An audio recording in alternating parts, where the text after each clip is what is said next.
Ration ಮುಟ್ಟಂಗಿಲ್ಲ ಅವಳು. ಇದೊಂದು ಬದುಕಿ, ಇದೊಂದು ಜನ್ಮವೇ, ಎಂತಹ ದುರ್ವಿಧಿ, ಇದೆಂತಹ ದುರ್ವಿಧಿ.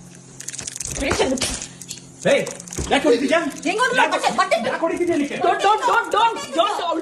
ನನಗೆ ಎಷ್ಟು ಚೀಪ್ ಅನಿಸ್ಬಿಡ್ತು ಅಂದ್ರೆ ಥೋ ನಿಮ್ಮ ಈ ತರದೆಲ್ಲ ಇದಾರೆ ಜನ. ನೋಡಿ ತಲೆ ಮೇಲೆ ಹೊಡೆದಿದ್ದಾರೆ ಇಲ್ಲಿ.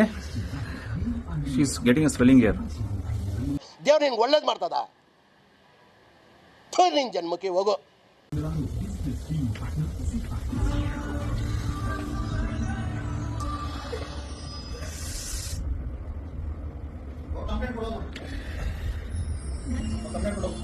ನಿನ್ನ ಅವಾಗ ಅವಾಗ ಗಂಡಸು ಅಂತ ಅನ್ಕೋತೀವಲ್ಲ ನಾವು, ಅದು ನಾವು ಮಾಡೋ ಮಿಸ್ಟೇಕ್. ಏನಕ್ಕೆ ಬಂದಿರೋದು? ನಿನ್ನೆ ಬಂದಿಲ್ಲ ಅಂತ ಹೇಳಿದ ಮೇಲೆ ಏನಕ್ಕೆ ಬಂದಿರೋದು? ನಾನು ಕಣ್ಣೆದ್ರಿಗೆ ಶೂಟ್ ಮಾಡಿ ಸಾಯಿಸ್ಬಿಡ್ತೀನಿ. ಇರಿಟೇಷನ್ ಕಣ್ರಿ, ಕಳ್ಸಿ ಆಚೆ.